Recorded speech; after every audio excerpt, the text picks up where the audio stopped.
अब हमारा एक और इम्पॉर्टेंट पॉइंट आता है, वो ये है कि जब भी हमारा कार्बोकेटाइन फॉर्म होता है तो उसमें रीअरेंजमेंट पॉसिबल होता है। रीअरेंजमेंट का मतलब होता है कि आपका कोई भी रेडिकल है या फिर कोई पॉजिटिव चार्ज है तो वो अपने आप को इस तरीके से शिफ्ट करता है, उस कार्बन पे पहुंच जाता है जिस पे ये ज़्यादा स्टेबल हो। ज़्यादा स्टेबल का मतलब हमें पता है कि प्राइमरी कम स्टेबल होता है, then secondary and then tertiary carbocation ज़्यादा स्टेबल होता है। तो वो हमेशा कोशिश करेगा कि वो कुछ ऐसी पोजीशन पे पहुंचे जो पहले वाले से ज़्यादा स्टेबल हो। इफ़ अगर पहला वाला 1 डिग्री है तो वो उस तरीके से पहुंचेगा जहाँ पे 2 डिग्री या 3 डिग्री कार्बोकेटाइन का फॉर्मेशन हो रहा हो। ठीक है, जैसे हम इस फर्स्ट वाले एग्जाम्पल में देखें तो यहाँ पर देखिए पॉजिटिव चार्ज जिस कार्बन पे अटैच है वो उसकी डिग्री क्या है, उसकी डिग्री है 2 डिग्री, मतलब ये सेकेंडरी कार्बोकेटाइन बना रहा है। अब ये सेकेंडरी कार्बोकेटाइन बना रहा है तो ये अपने आप को ये कोशिश करेगा कि कुछ ना कुछ करके ये टर्शरी कार्बोकेटाइन बन जाए ताकि वो और स्टेबल हो सके। तो यहाँ पर मिथाइल शिफ्ट होगा, मतलब इस प्रोसेस को हम रीअरेंजमेंट कहते हैं। ठीक है, तो यहाँ पर ये जो पॉजिटिव चार्ज है वो पॉजिटिव चार्ज कहाँ पर जाके शिफ्ट हो जाएगा, ये वाला पॉजिटिव चार्ज अब इस वाले कार्बन पर शिफ्ट हो जाएगा। लाइक ये देखिए, मतलब कि ये मिथाइल जो है इंटरचेंज कर लेंगे पॉजिटिव चार्ज के साथ। तो ये पॉजिटिव चार्ज आपका इधर आ गया, मतलब कि रेडिकल जो है वो आपका जो कार्बोकेटाइन है वो इधर फॉर्म हो गया। अब इधर देखिए, इधर क्या ये ज़्यादा स्टेबल है?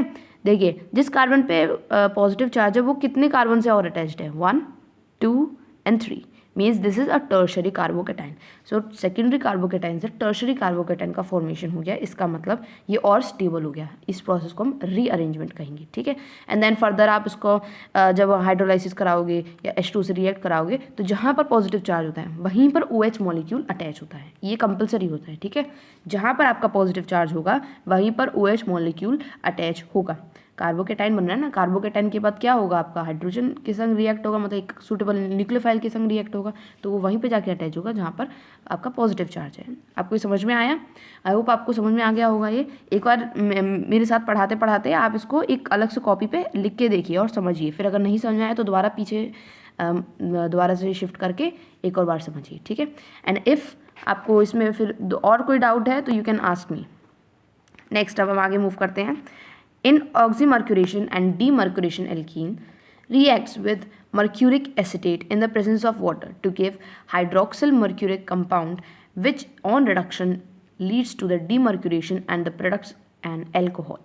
मीन्स नॉर्मल सा डीमर्क्यूरेशन ऑक्सीमर्क्यूरेशन वाला जो हमारा रिएक्शन था उसमें जो हम मरकरी का जो प्रोडक्ट यूज़ कर रहे थे एज अ रिएक्टेंट वो आपका मर्क्यूरिक एसीटेट था। ये जनरल आपकी थोड़ी सी इन्फॉर्मेशन है। जो प्रोडक्ट यूज़ कर रहे हैं वो क्या था, मर्क्यूरिक एसीटेट था।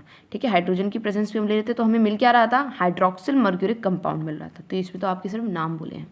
नेक्स्ट अब आपका आता है द हाइड्रोबोरेशन। हाइड्रोबोरेशन रिएक्शन हमारा याद है ना आपको, क्या था हमारा, जब हम BH3 के संग रिएक्ट करा रहे थे एल्कीन को, तो एल्कीन जो है वो बोरॉन के संग रिएक्ट होता है एंड देन एडिशन होता है उस कार्बन कार्बन डबल बॉन्ड का। ठीक है ना, जिसके हमें क्या बनता है, ऑक्सो ऑर्गेनो बोरोइन मिलता है, means a compound which has alkane and attach to a borane. ठीक है ना, बोरोन से अटैच्ड हो ना। ये जो रिएक्शन जो होती है ये बहुत ज़्यादा कंप्लीट कब होती है, आपकी रिएक्शंस बहुत फटाफट से कंप्लीट हो जाती है ये रिएक्शन। ठीक है ना, इतनी ज़्यादा फिसाइल और क्या होती है, सेकंड्स में कंप्लीट हो जाती है ये। तो ये this is about hydroboration reaction. ठीक है, नेक्स्ट हम मूव करते हैं। अब ये आपका हाइड्रोबोरेशन रिएक्शन की पूरी रिएक्शन दे रखी है किस तरीके से कैसे। अब मैंने जो पहले बताया था आपको प्रीवियस वीडियोज़ में, उसमें तो डायरेक्ट स्टेप लास्ट में पहुंचा गया था, पर इसके इंटरमीडिएट स्टेप इसमें बताए हैं। ध्यान से देखिए इसमें इंटरमीडिएट स्टेप्स में क्या है। इधर देखिए आपका यहाँ पर एल्कीन के संग रिएक्ट हो रहा है BH3 होल ट्वाइस। ठीक है ना, बोरोन का मॉलिक्यूल। अब क्या होगा, यहाँ से sp2 हाइब्रिडाइज हटके sp3 हो जाएगा, मीन्स यहाँ पे एल्कीन हटके एल्केन बन जाएगा। ठीक है, और एक साइड से BH2 अटैच हो जाएगा। ठीक है ना, फिर दोबारा से एल्कीन से रिएक्ट करके देखिए, दोबारा से एल्कीन रिएक्ट कर रहे हैं, तो जब एल्कीन पहले से है फिर दोबारा से और एल्कीन मिल जाएगा तो एल्कीन का ट्वाइस मॉलिक्यूल बन जाएगा, क्योंकि यहाँ पर है ट्वाइस मॉलिक्यूल। और BH सिर्फ BH हो जाएगा, BH2 नहीं रहेगा, क्योंकि जैसे जैसे एल्कीन के मॉलिक्यूल बढ़ रहे हैं कार्बन के पास बॉन्ड जो है वो कम हो रहे हैं, तो अटैच होने के लिए तो उसको सिर्फ और सिर्फ 4 ही बॉन्ड चाहिए ना, इसीलिए। तो यहाँ पर फिर और एक और बार हमने एल्कीन के संग रिएक्ट कराया तो अब यहाँ पे 3 मॉलिक्यूल्स हो गए, और एक देखो 3 मॉलिक्यूल्स मतलब कि 3 से तो अटैच है ही है, और एक बोरॉन से अटैच्ड है। ठीक है ना, इस वजह से अब इसके बाद यहीं पे जो रिएक्शन है रुक जाती है, इसके बाद फर्दर और नहीं हो सकती, क्योंकि कार्बन के पास सिर्फ 4 बॉन्ड्स होते हैं।